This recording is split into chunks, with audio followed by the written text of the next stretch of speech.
Assalamualaikum warahmatullahi wabarakatuh.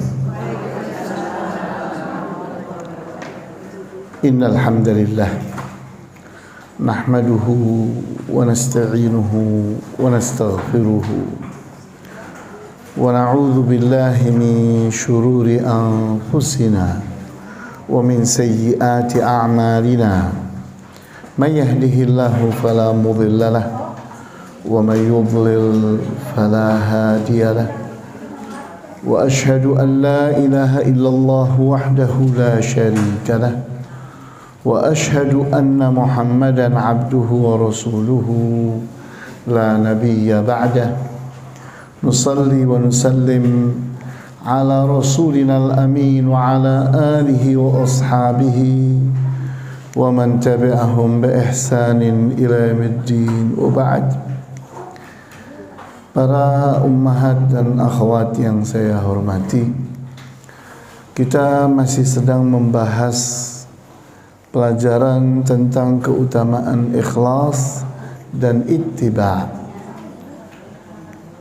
Kita pada saat yang lalu telah membahas bagian yang ikhlas, dan saya akan rewind, saya akan ulang dengan cepat.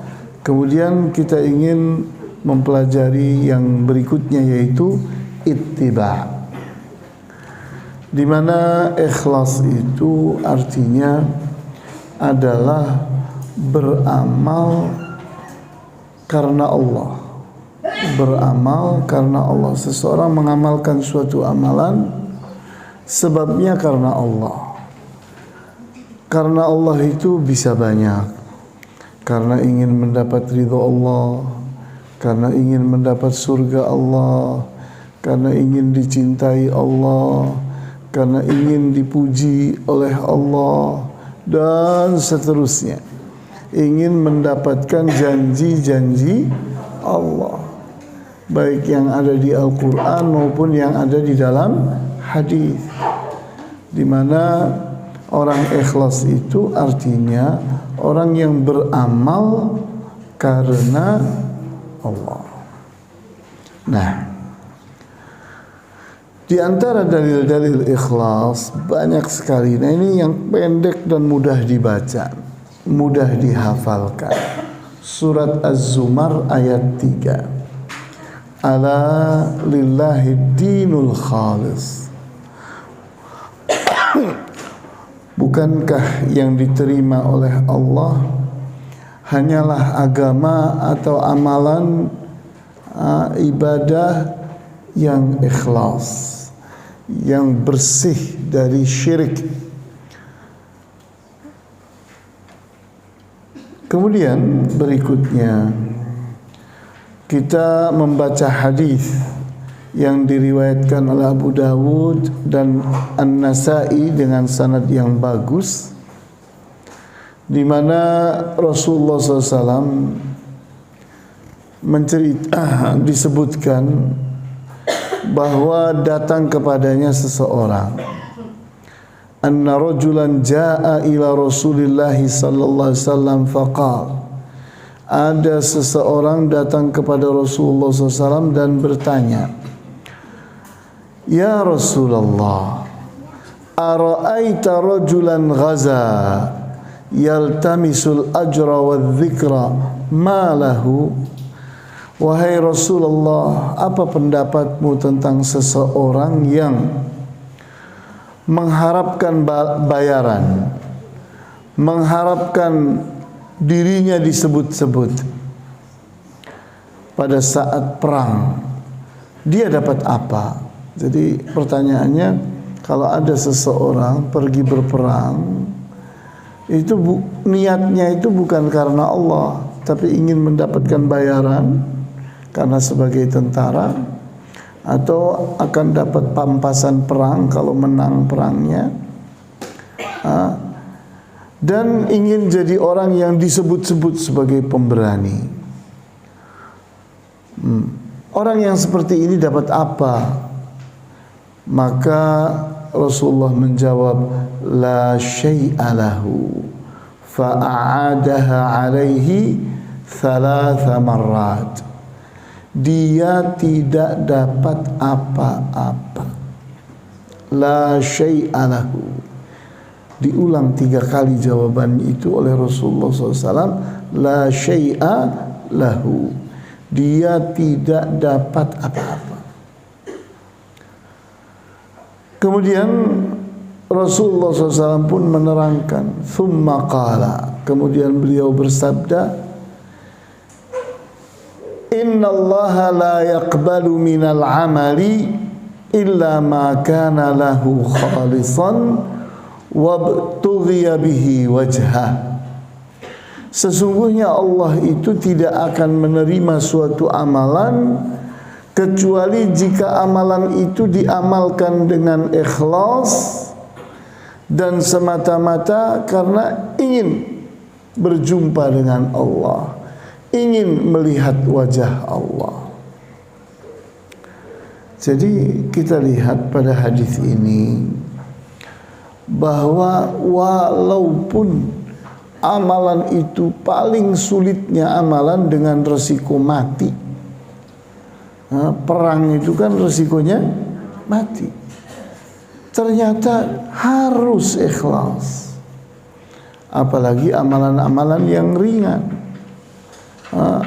Apalagi di saat kita mempelajari hadis innamal a'malu binniyat. Sesungguhnya amalan-amalan itu tergantung pada niat-niatnya. Wa innama likulli imri'in ma nawa. Dan sesungguhnya setiap orang itu akan mendapatkan sesuai dengan niatnya. Nah, faman kanat hijratuhu ila Allah wa rasulih, fakanat hijratuhu ila Allah wa rasulih.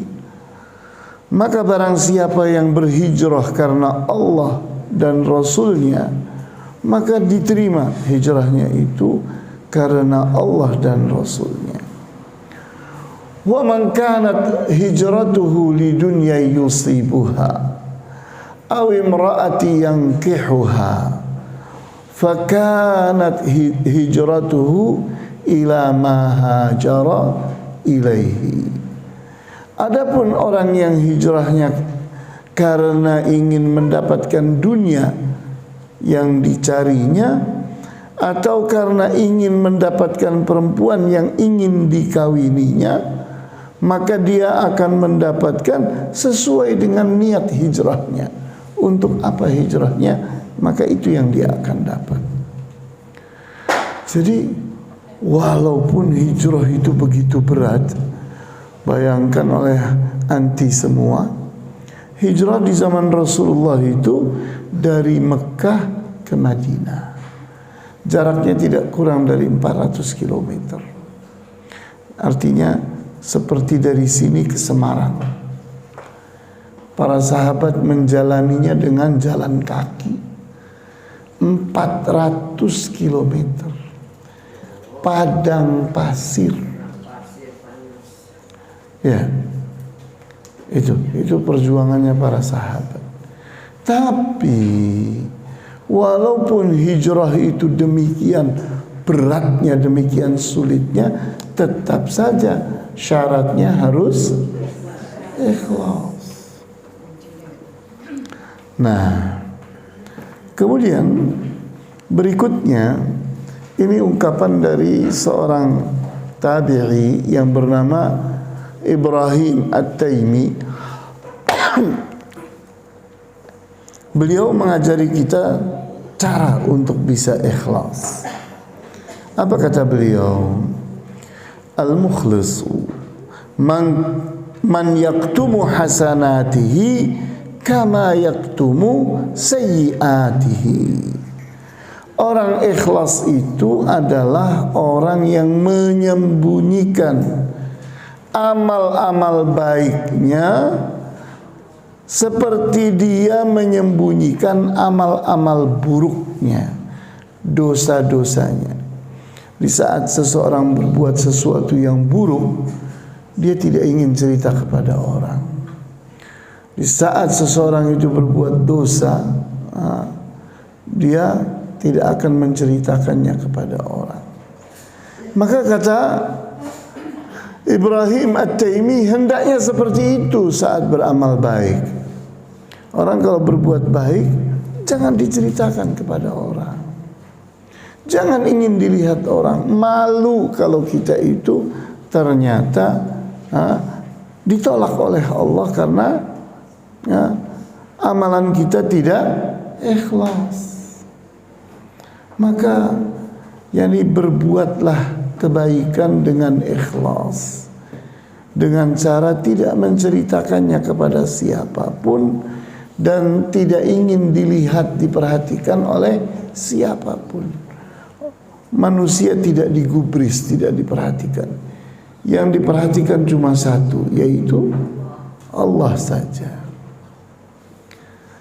Nah, berikutnya kita perhatikan perkataan dari tabi'i yang lain, yaitu Asy-Sya'bi rahimahullah.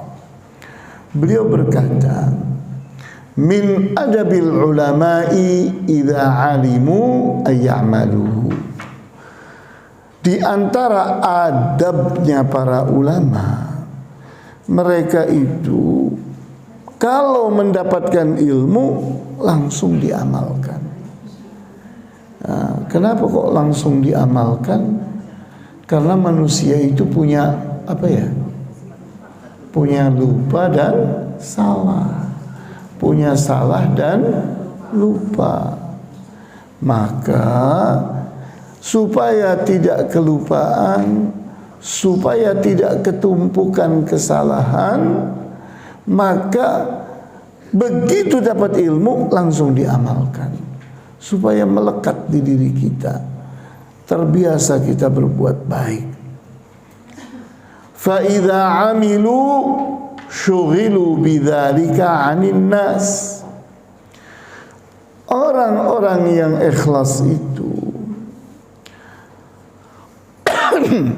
kalau sedang beramal, dia sibuk dengan amalnya dan tidak menggubris orang, konsentrasi.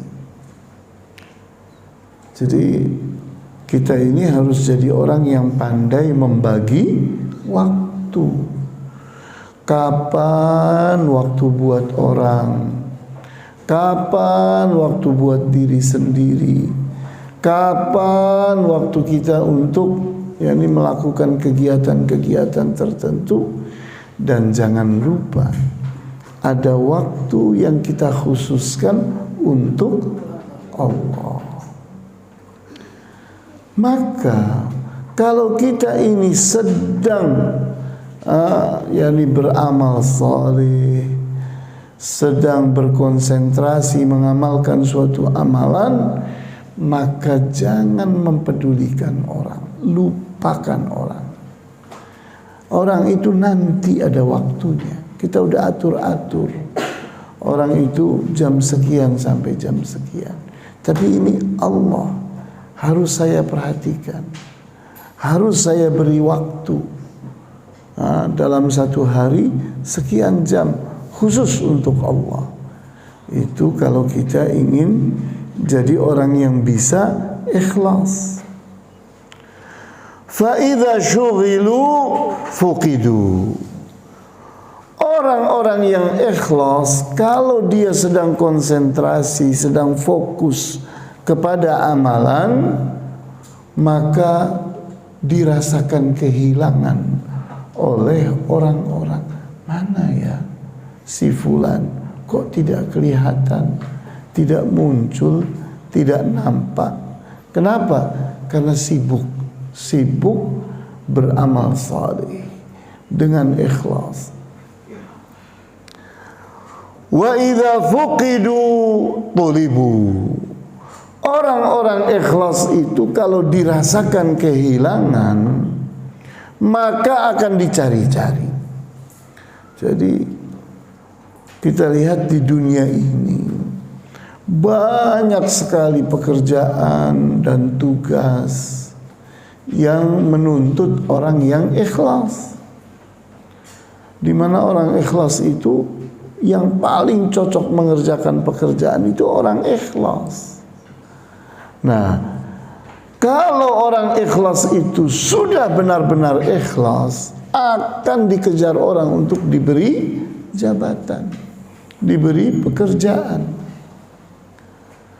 Tapi apa yang terjadi dengan orang yang ikhlas? Wa idza tulibu harabu khaufan ala dinihim minal fitan. Orang-orang yang ikhlas itu kalau dikejar-kejar, dicari-cari untuk diberi jabatan keduniaan, pekerjaan, tugas keduniaan, lari, malah lari. Kenapa? Khaufan ala dinihim minal fitan. Mereka ingin menjaga agama mereka, takut agama mereka itu rusak akibat fitnah-fitnahnya dunia, di mana jadi orang miskin saja sulit ikhlas, apalagi jadi orang kaya. Jadi rakyat jelata saja sulit ikhlas, apalagi jadi pejabat, jadi penguasa. Jadi orang yang tidak dikenal saja sulit ikhlas, apalagi jadi orang yang terkenal. Jadi dunia itu semakin banyak menumpuk kepada diri kita, semakin sulit ikhlas. Karena dunia itu selalu menyeret-nyeret kita, minta supaya kita mencintai dunia, berkonsentrasi, fokus dengan dunia, mengerahkan pengorbanan untuk dunia. Itu dunia menuntut itu. Maka kita harus waspada. Karena kalau seseorang sudah terjerat oleh jeratan dunia, sulit ikhlas. Sulit untuk keluar dari jeratan dunia. Kemudian riya itu merusak amalan pada saat dan setelah beramal. Jadi di saat seseorang itu beramal, terus timbul di saat dia beramal riya, ingin dilihat orang, ingin dipuji orang, ingin diperhatikan orang. Nah, ini amalannya rusak karena riya pada saat beramal. Bisa jadi nanti rusaknya amal nanti. Waktu beramal tidak ada masalah. Kok berapa hari berikutnya diceritakan, alhamdulillah saya ini beberapa hari yang lalu puasa, betul-betul puasa karena Allah. Maka puasa yang berapa hari yang lalu itu hilang. Karena ternyata ingin dipuji oleh orang, diceritakan kepada orang. Musuhnya ikhlas ada berapa ya ibu-ibu? Ada berapa?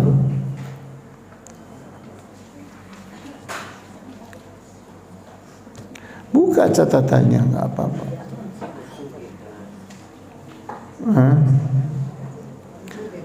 Ya, terus riya, satu lagi lupa yang ketiga. Oh ya, jadi lawannya ikhlas ada 3. Yang pertama riya, yang kedua sum'ah, yang ketiga ujub. Ini kalau ikhlas itu ada, yang 3 ini tidak ada.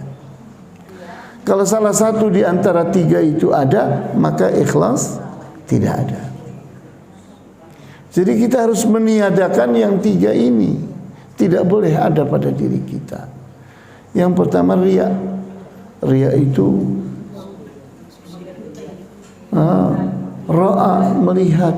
Artinya kita beramal karena ingin dilihat orang. Nah, yang kedua sum'ah. Sum'ah itu sami'a, artinya mendengar. Artinya kita beramal karena ingin didengar orang. Amalannya misalnya tahajud, orang tidak tahu. Atau puasa, orang tidak tahu. Diceritakan kepada orang. Maka itu namanya sum'ah, di mana kita ingin didengar orang, bukan ingin dilihat orang. Kalau ingin dilihat orang namanya apa? Riya. Kalau ingin didengar orang namanya apa? Sum'ah. Di mana orang itu ingin disebut-sebut oleh orang, walaupun orang tidak melihatnya, tapi dia menyebutnya, menceritakannya. Maka hati-hati dengan ini, karena ini lawannya ikhlas.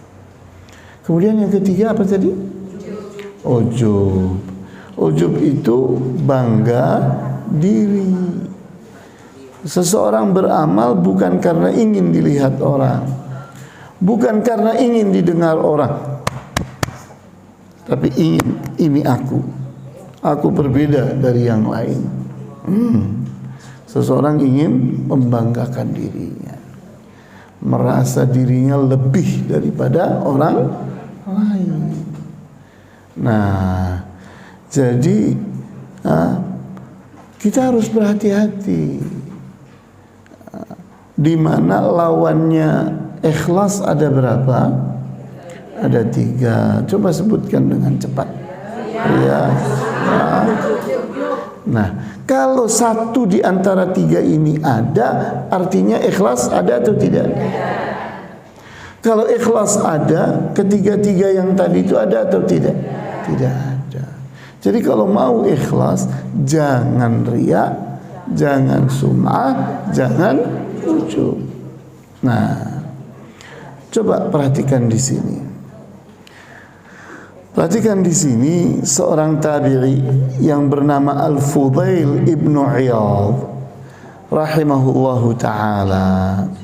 Beliau berkata, "Idza ra'aitumul 'alima awil 'abida yansharihu li dzikrihi bis salahi 'indal umara'i wa abna'id dunya fa'lamu annahu mura'in." Jika kalian melihat ada orang alim, ada orang ahli ibadah, dia merasa bangga, namanya disebut-sebut sebagai orang saleh di hadapan para pemuka masyarakat atau di hadapan para pengusaha, orang-orang yang kaya, maka fa'lamu annahu mura'in. Maka ketahuilah, orang yang seperti itu, orang alim tadi, orang ahli ibadah tadi, amalannya riya. Ketahuannya bukan saat dia beramal, tapi saat namanya disebut di hadapan orang kaya, di hadapan penguasa. Dia bangga. Tuh orang menyebut nama saya sebagai orang yang saleh. Amalan yang pernah diamalkan rontok. Kenapa? Karena bangga diri. Jadi bahaya riya, bahaya sum'ah, bahaya ujub itu bisa merusak saat beramal atau sesudah beramal. Maka jangan kedua-duanya.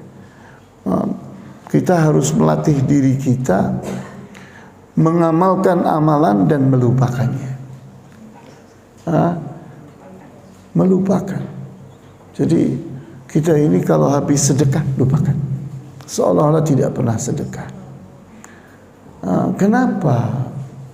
Karena kalau kita ingat-ingat nanti kita jadi sombong, jadi bangga diri. Kalau melihat orang itu, begitu orang itu tidak senyum kepada kita, tidak ramah kepada kita, oh, nggak mempan budi ini orang.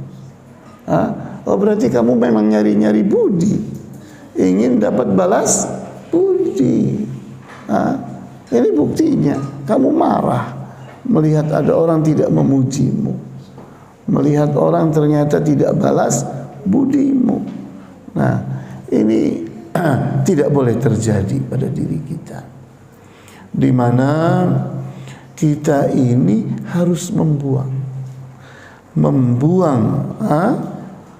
riya, sum'ah dan ujub saat beramal dan sesudah beramal. Kita jaga amal kita. Caranya gimana, ibu-ibu, supaya kita tidak rontok amal kita karena perbuatan berikutnya? Caranya gimana? Dengan melupakannya. Kalau habis sedekah, lupakan. Habis salat, lupakan. Habis kita puasa, lupakan. Seolah-olah tidak pernah terjadi. Jadilah orang yang ingin dikagetkan oleh amalannya di akhirat nanti. Nanti di akhirat kita jimbul-jimbul. Lalu, ternyata amalan saya ada banyak. Kenapa? Dulu saya lupakan, sekarang pada bermunculan. Tapi kalau orang yang amalannya diingat-ingat, bahaya.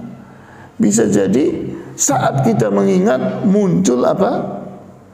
Riya, muncul sum'ah, muncul ujub.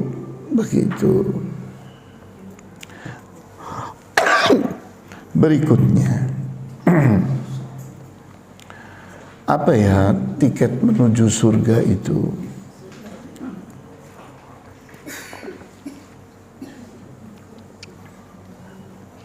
Kita ingin masuk surga atau enggak? Mau. Coba kita perhatikan surat Al-Kahfi ayat 110. Qul innama ana basyarum mithlukum. Katakan, Rasulullah disuruh mengatakan kepada umatnya, innama ana basyarum mithlukum. Sesungguhnya aku ini orang biasa, manusia biasa seperti kalian. Bedanya apa?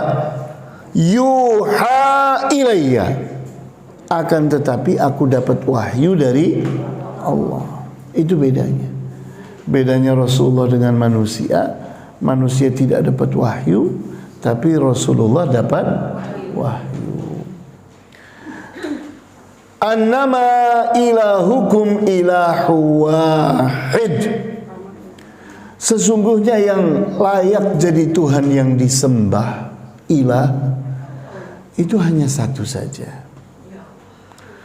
Faman kana yarju liqa'a rabbih falyamal amalan salihan wa la yusyrik bi'ibadati rabbih ahada. Maka barang siapa yang ingin berjumpa dengan Tuhannya, disambut dengan senyumnya Allah, dengan cintanya Allah, dengan kasih sayangnya Allah, maka falyamal amalan salihah, maka hendaknya menyiapkan tiketnya. Apa tiketnya? Amal saleh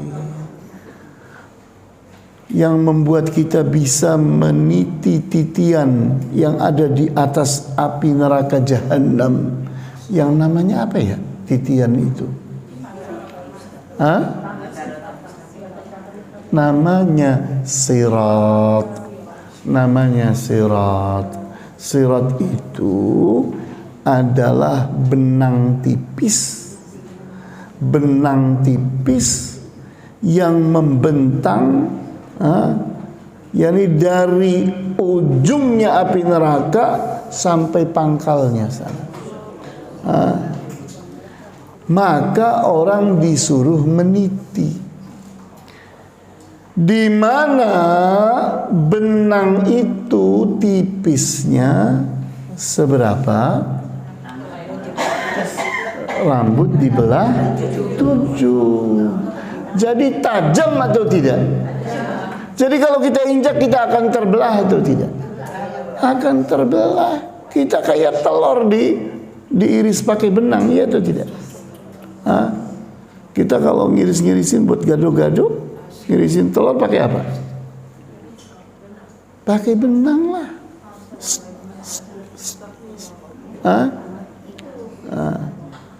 Jadi kita ini harus waspada bahwa buat menyeberangi api neraka jahanam itu butuh sandal, butuh alas kaki, butuh kendaraan yang akan melemparkan kita ke sana. Nah, apa itu alas kakinya? Amal saleh. Amal saleh. Amal saleh itulah yang akan jadi alas kaki kita. Orang yang tumpukan amal salehnya itu besar akan sampai ke ujung sana. Tapi kalau orang amal salehnya sedikit, baru jalan sedikit, plung, nyemplung. Alas kakinya selesai habis. Sehingga dia akan menjerit-jerit kesakitan karena apa? Karena kakinya dibelah oleh titian itu. Sangat tajam sekali. Maka kalau kita ingin seperti digambarkan oleh Rasulullah SAW, ada orang yang nanti cepatnya secepat kilat, ada yang cepatnya seperti cepatnya angin, ada yang cepatnya secepat kuda berlari, ada yang cepatnya seperti orang berlari, ada yang seperti orang berjalan, ada yang seperti orang merangkak, dan seterusnya. Jadi tergantung kecepatan kita beramal saleh, tergantung jumlah amal soleh kita. Orang yang amal solehnya ditunda-tunda, sudah adzan belum sholat, tidak langsung menyambut, maka kecepatan itu pun menyebabkan nanti kita lambat pada saat menyeberang. Ternyata kita ini lamban menyambut panggilan Allah. Kalau seseorang dapat ilmu, langsung diamalkan. Begitu ada kesempatan, ada orang miskin, kasihan, buru-buru dikasih. Semakin cepat kita beramal, semakin mampu. Cepat kita di atas sirat. Jadi tiket kita apa ini buat menyeberangi sirat? Amal saleh. Wala yusyrik bi'ibadati rabbih ahada. Dan jangan berbuat syirik pada saat beribadah, menyembah Allah dengan menyembah selain Allah. Itu namanya riya. Kita lagi sholat, lagi beribadah kepada Allah, tapi ada Tuhan lain yang lagi kita perhatikan. Iya atau tidak?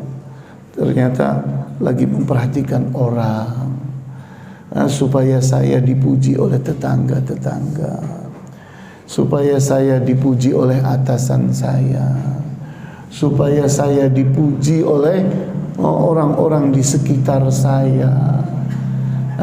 Jadi ada Tuhan lain. Jadi hakikat dari riya, sum'ah, dan ujub itu hakikatnya kita sedang mengakui adanya Tuhan yang lain selain Allah sebagai tujuan ibadah kita. Maka hati-hati. Kemudian Oleh para ulama kita diingatkan tentang bahayanya riya khafi. Riya khafi, riya yang tersembunyi, tidak kita sadari bahwa itu adalah riya. Pertanda adanya riya khafi adalah kebanggaan seseorang manakala dirinya dipuji atau saat dilihat orang pada waktu dia sedang beramal. Jadi riya khafi itu riya yang tersembunyi. Khafi itu artinya tersembunyi. Khafi pakai kha, khafi. Riya khafi itu adalah riya yang tersembunyi, kita tidak sadari. Nah, bagaimana wujudnya? Bangga saat ada orang menyebutkan amal kita, ini saya. Itu riya khafi. Kemudian contoh yang lain adalah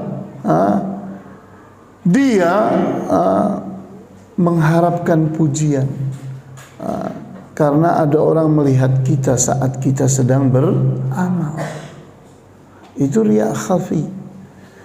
Contoh yang lain misalnya kita lagi sholat biasa-biasa saja, tapi begitu tuk, tuk, tuk, ada suara alas kaki orang yang kita sukai, orang yang kita cintai, orang yang kita banggakan, kita mengharap pujiannya dia, maka berubah jadi terkesan ikhlas, khusyuk, benar-benar konsentrasi dalam beribadah. Padahal tadinya biasa-biasa saja. Ternyata ada tujuan lain orang.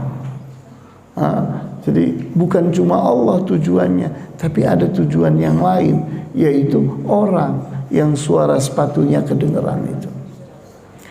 Nah, ini riya khafi, riya yang tidak disadari oleh seseorang. As-salafus salih memandang bahwa riya adalah dosa besar yang paling besar, karena riya itu bagian dari syirik. Sedangkan syirik paling besarnya dosa besar.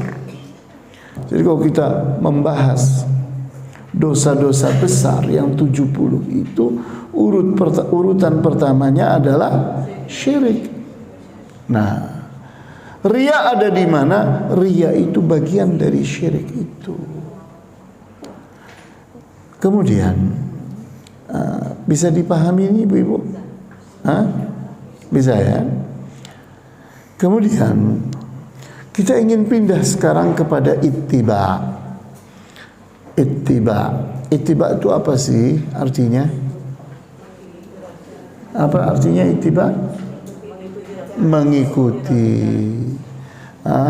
ikut kepada petunjuk Allah, petunjuk Rasulullah, petunjuk Al-Quran, petunjuk hadis.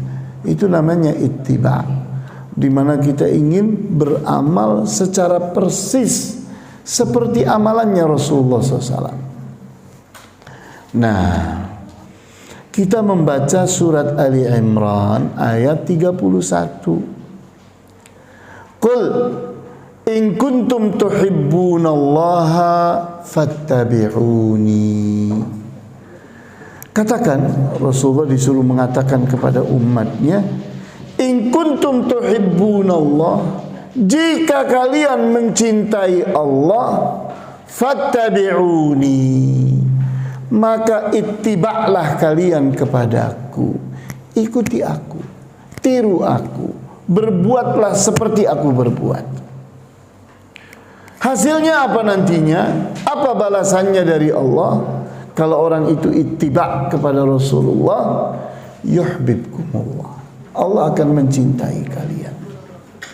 Wa yaghfir lakum dzunubakum, dan balasan yang kedua adalah Allah mengampuni dosa-dosa kalian. Karena orang kalau mencintai Rasulullah akan dicintai oleh Allah.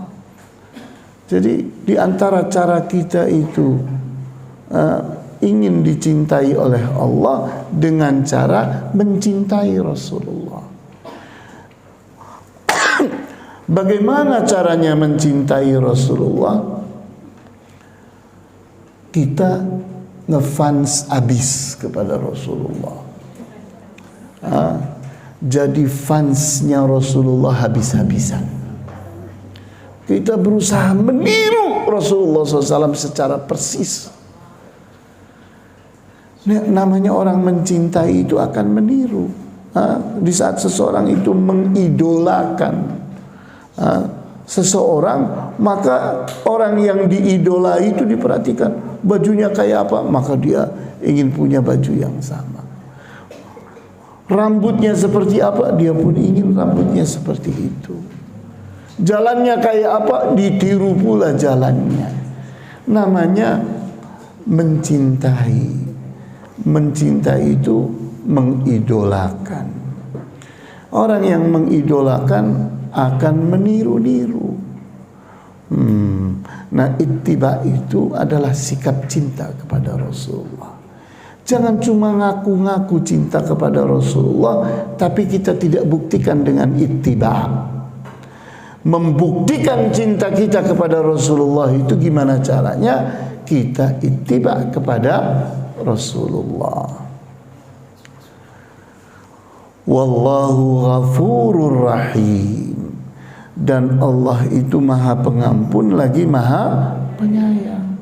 Sehingga kalau kita ini rajin ittiba, maka terus Allah menghapus dosa-dosa kita. Allah terus meningkatkan kasih sayangnya kepada kita. Jadi caranya gimana sih supaya kita dicintai oleh Rasulullah, dicintai oleh Allah? Cintai sunnahnya Rasulullah. Kita pelajari sunnahnya Rasulullah, langsung amalkan, langsung amalkan.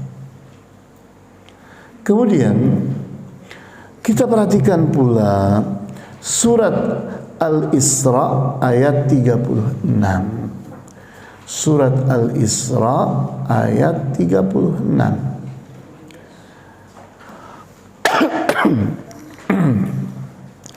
Wala taqfu ma laysa laka bihi ilmun. Dan jangan engkau ikuti sesuatu yang engkau tidak berilmu tentangnya. Jadi kita ini kalau mau mengikuti, ikutilah ilmunya orang, bukan mengikuti orangnya. Kalau kita mengikuti orang bisa salah. Tapi kalau kita mengikuti ilmunya orang, kita bisa selamat. Jadi yang kita ikuti itu bukan orangnya. Oh, kalau Ustadz Fulan itu mesti benar. Jangan. Jangan fanatik kepada Ustadz. Karena Ustadz itu bisa salah dan lupa. Kita fanatik kepada ulama tidak boleh. Karena ulama itu manusia, bisa salah, bisa lupa. Nah, sehingga yang harus kita ngefans abis, betul-betul mengidolakan habis-habisan, siapa itu? Rasulullah SAW. Satu itu saja cukup. Yang lain kalau persis sama Rasulullah kita ikuti. Kalau bertentangan dengan sunnahnya Rasulullah, tidak kita ikuti. Itu cara kita ittiba. Jadi dasarnya kita ikut-ikutan itu bukan taklid buta. Taklid meniru-niru orang buta. Pokoknya kalau fulan pasti benar, kita buta, gak mau melihat ilmunya. Pendapatnya benar apa salah, diperiksa sesuai dengan ilmu atau tidak. Bukan main kayak bebek gitu meniru-niru orang, membuntut. Nah, ini beda antara manusia dengan sapi, dengan bebek. Sapi itu di pantatnya ada lingkaran di pantatnya. di mana sapi-sapi yang ada di belakang itu akan melihat pantatnya sapi yang ada di depan. Kalau bebek lain lagi cara ikut-ikutannya, suara wek wek wek, maka yang belakang itu ngikuti suara wek wek wek tadi. Nah, itu binatang mengikuti orang karena pantatnya, mengikuti orang karena suaranya. Manusia nggak boleh gitu. Kita mengikuti orang itu karena ilmunya. Yang kita ikuti itu bukan orangnya, tapi apanya? Ilmunya. Sehingga di sini Allah melarang kita ikut-ikutan. Wala taqfu ma laisa laka bihi ilmun. Dan jangan engkau ikuti sesuatu yang engkau tidak berilmu tentangnya. Ada ilmunya ikuti, tidak ada ilmunya jangan diikuti. Lah ilmunya apa Ustaz? Ya ayat Al-Quran lah, hadis yang sahih. Kalau ada orang ngomong meskipun ulama besar, meskipun yakni ustadz besar, tapi ngomongnya nggak pakai dalil, kita bilang nggak ada ilmunya, buang saja. Resiko kita akhirnya cuma ikut-ikutan orang. Innas sam'a wal basara wal fuada kullu ulaika kana anhu mas'ula. Innas sam'a, sesungguhnya pendengaran, wal basara, penglihatan, wal fuad, akal fikiran. Fuad itu artinya akal fikiran. Jamaknya fuad apa?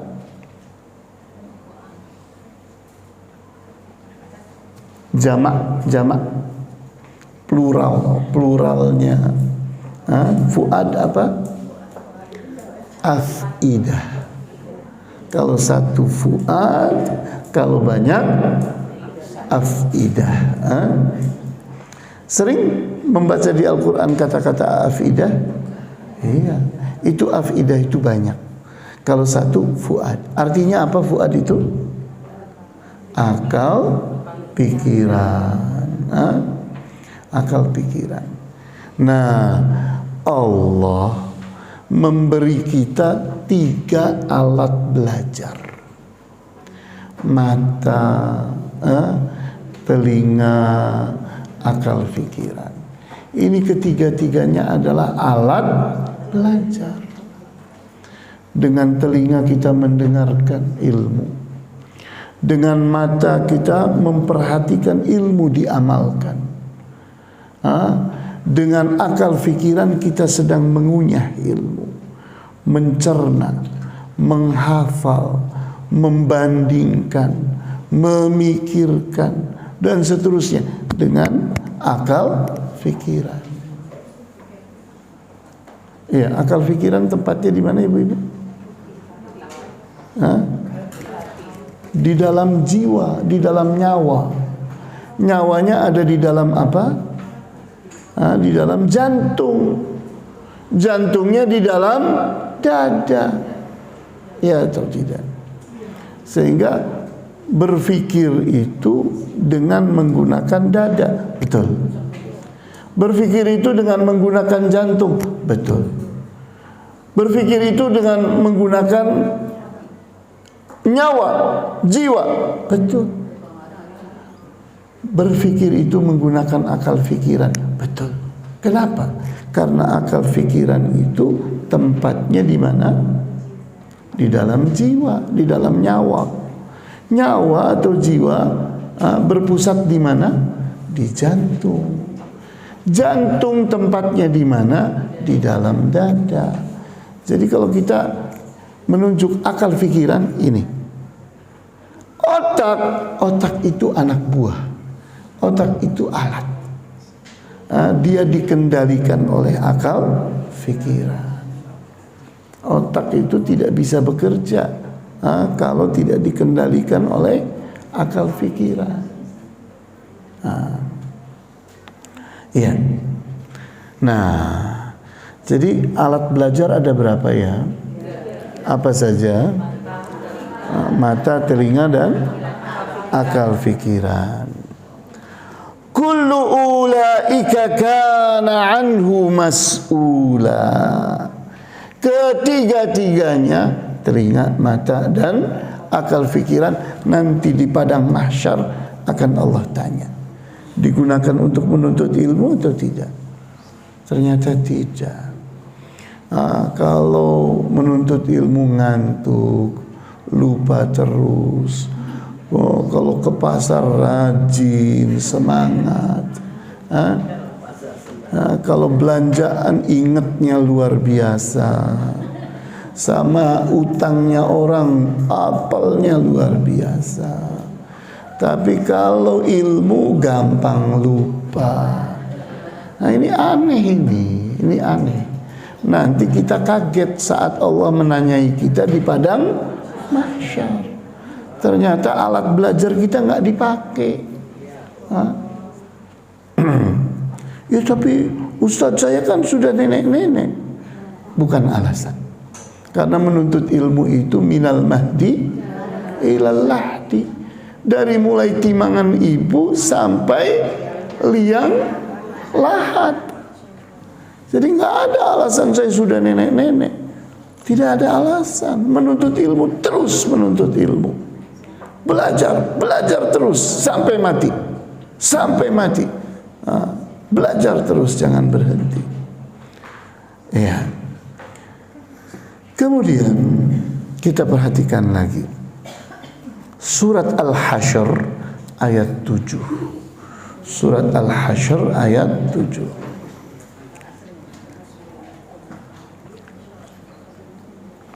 Bukan surat Al-Asr, Al-Hasyr.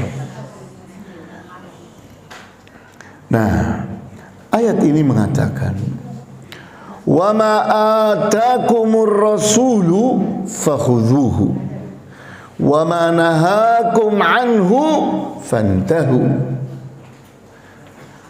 Wa ma atakumur rasulu fakhudhuhu. Dan apa yang dibawa oleh Rasul kepada kalian, itu ambil. Jadi ajaran apapun yang diajarkan oleh Rasulullah kepada kalian, ambil semuanya. Wa ma nahakum anhu fantahu. Dan apa-apa yang dilarang oleh Rasul, maka berhentilah. Jangan diteruskan. Nah, ini sikap ittiba.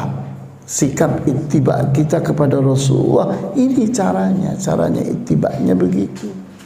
Kita taat penuh kepada Rasulullah. Kita rajin mempelajari sunnahnya Rasulullah Sallallahu Alaihi Wasallam. Iya, bisa dimengerti ibu-ibu? Ya.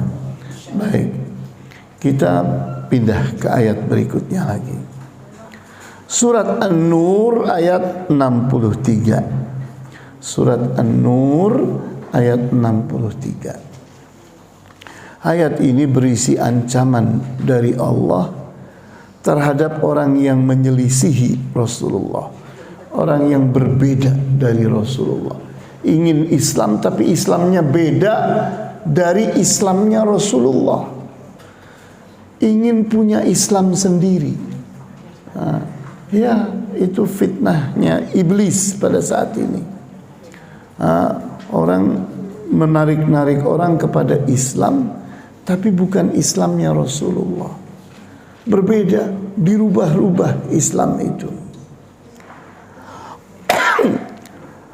Falyahdharil ladzina yukhalifuna an amrihi an tusibahum fitnatun aw yusibahum adzabun alim.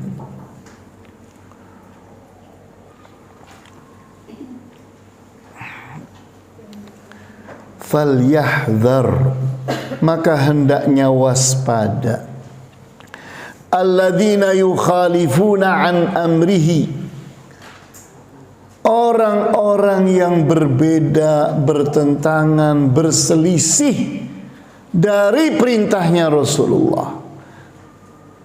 Jadi hati-hati, ayat ini mengingatkan, jangan engkau berbeda dari Rasulullah, jangan engkau menentang Rasulullah, jangan engkau berselisih dari ajaran Rasulullah. Apa fitnahnya, apa balasannya?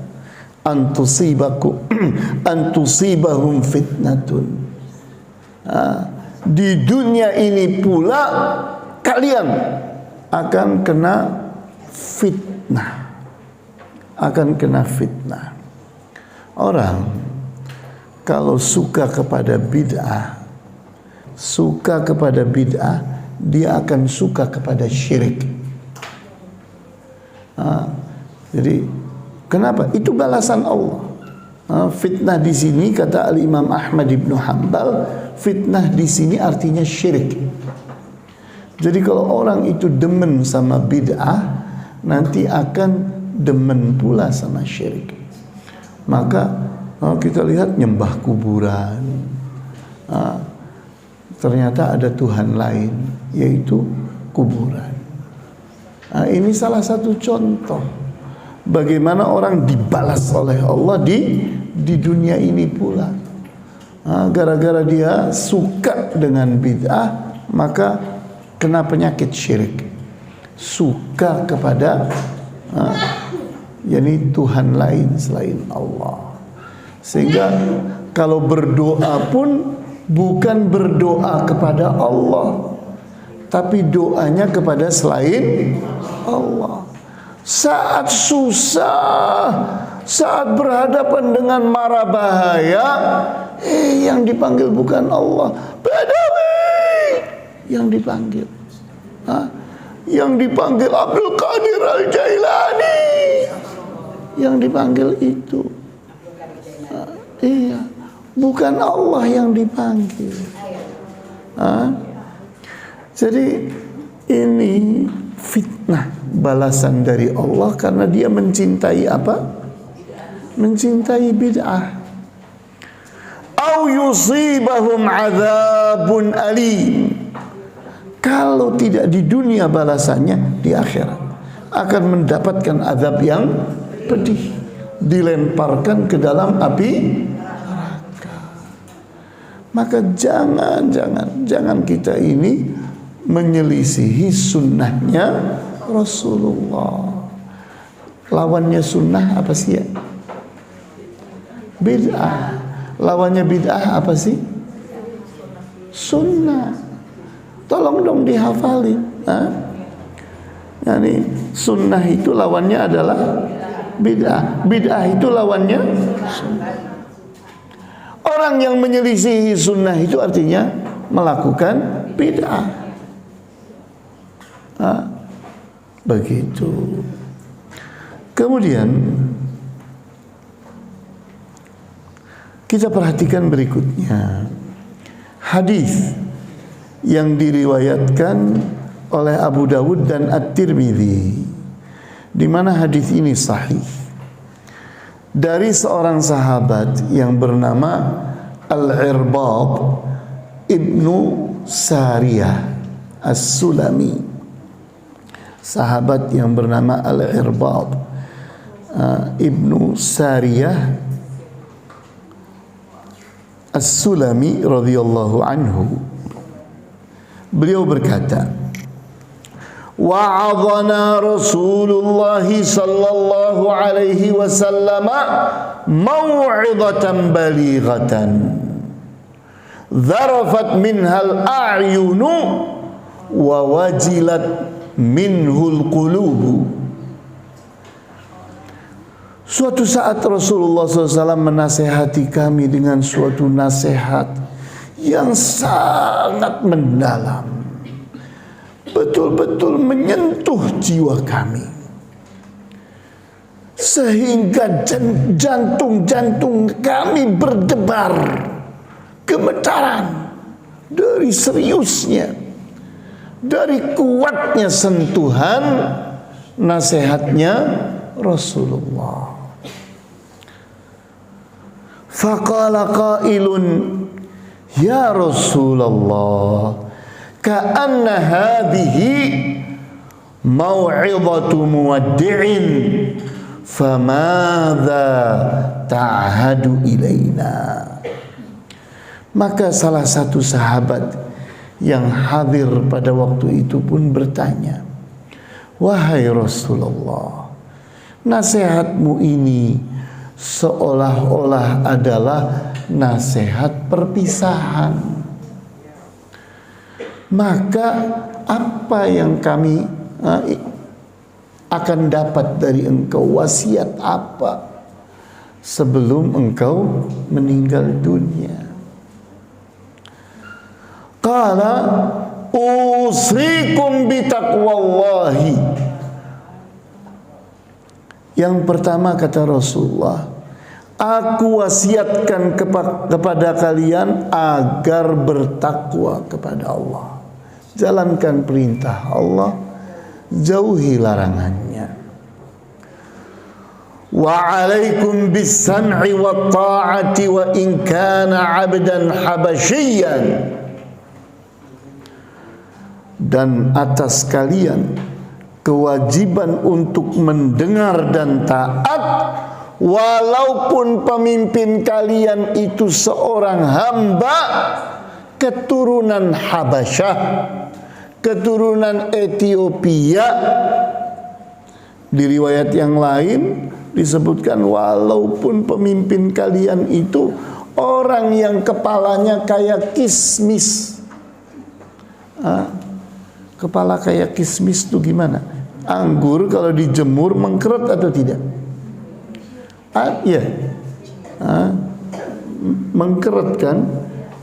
Nah, yang namanya kismis itu biasanya kan tidak rata kan? Selalu mengkerut-kerut. Nah, kepalanya orang Habasyah, orang Ethiopia, kepalanya yang berintik halus itu kayak kismis. Jadi kata Rasulullah, walaupun pemimpin kamu itu rupanya jelek sekalipun, walaupun budak sekalipun, kalau jadi pemimpin kalian, dengar, taati, ikuti. Kemudian, may ya'ish minkum fasayara ikhtilafan katsiran. Maka barang siapa yang berumur panjang di antara kalian, maka kalian akan melihat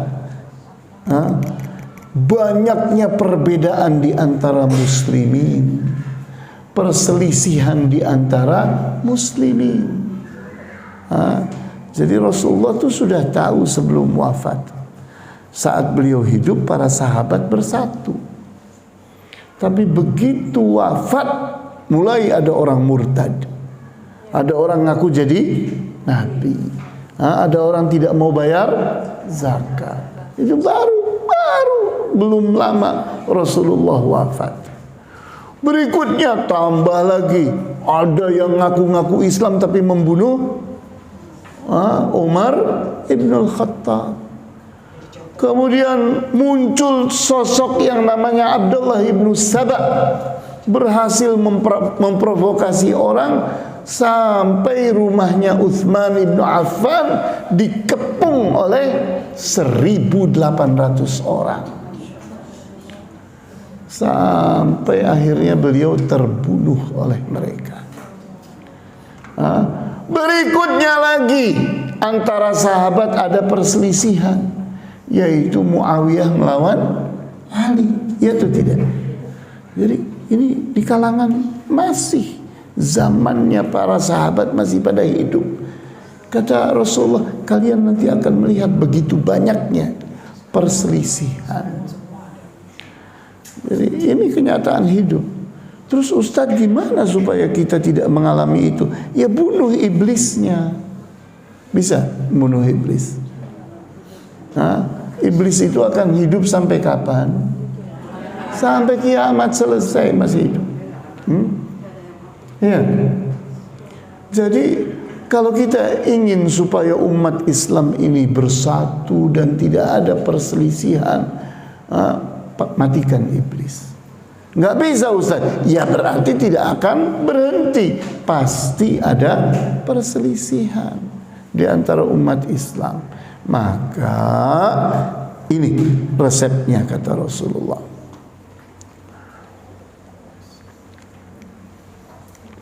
Apa resepnya? Fa'alaikum bisunnati wa sunnatil khulafa'ir rasyidin al-mahdiyyin. Maka kewajiban kalian adalah berpegang kepada sunnahku. Karena yang akan mempersatukan umat itu apa? Sunnahnya Rasulullah. Wa sunnatil khulafa'ir rasyidin al-mahdiyyin, dan sunnahnya para khalifah yang 4 itu. Siapa 4 itu?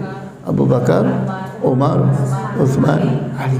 Itu ikuti sunnahnya mereka. Addu 'alaiha bin nawajid, maka pegangi kuat-kuat dengan gigi geraham kalian.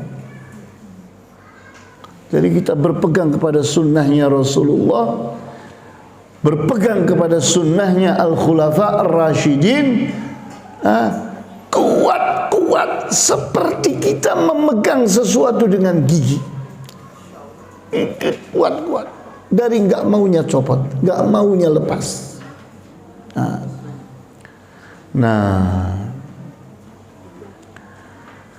wa iyyakum wa muhdatsatil umur fa inna kulla muhdatsatin bid'ah wa kulla bid'atin dhalalah. Maka waspadalah kalian dari ajaran-ajaran yang dibuat orang, dikarang orang. Tidak ada buktinya di dalam Al-Quran, tidak ada buktinya di dalam hadis. Maka Rasulullah mengingatkan, sesungguhnya ajaran yang diada-adakan itu adalah bid'ah, karena bertentangan dengan sunnah.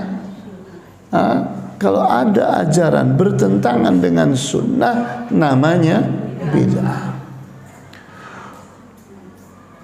Maka sesungguhnya setiap bid'ah itu kesesatan. Kesesatan itu artinya apa? Kesasar. Kesasar itu artinya apa? Tidak diterima Allah. Kita inginnya ke sono. Kemana? Ke Allah. Nyampainya bukan ke Allah. Itu namanya menyasar, kesasar. Tidak sampai kepada Allah. Yang bid'ah-bid'ah itu tidak akan sampai kepada Allah. Walaupun kita sudah berbuih-buih, kita berzikir dengan luar biasa, kita beramal dengan luar biasa, dibuang oleh Allah, tidak diterima. Karena Allah hanya mau menerima yang datang dari Allah. Ajaran yang dibawa oleh Rasul itu yang diterima oleh Allah. Tapi yang dibuat-buat manusia tidak akan diterima oleh Allah. Kemudian terakhir dalam pembahasan kita, ini hadis yang sahih, pendek dan mudah dihafalkan. Hafalin ibu-ibu nih. Bisa nggak nih ngapalin segini? Kalau harga barang kok pada hafal?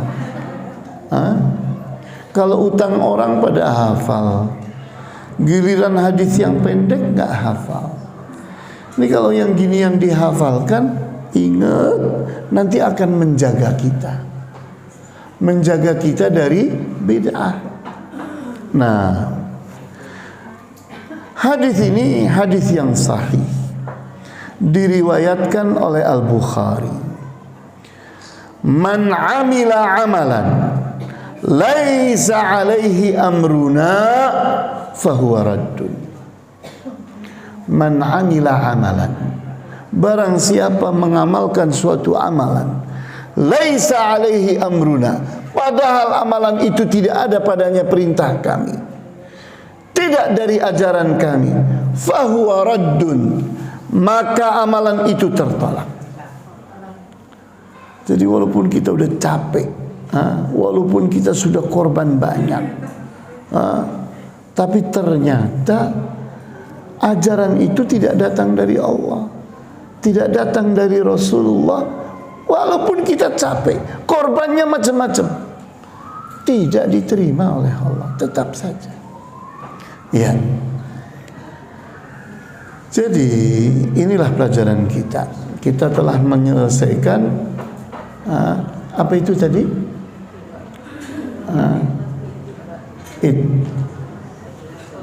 Ikhlas dan ittiba. Ikhlas dan ittiba. Nah, sehingga inilah dua syarat amal saleh.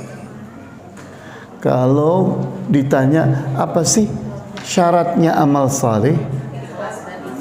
Syaratnya amal saleh itu adalah dua, yaitu ikhlas dan ittiba. Kalau tidak begini tidak disebut amal saleh. Ya, silakan barangkali ada pertanyaan. Ya, barangkali ada mikrofon nggak? Mikrofon. Nggak ada. Iya ya.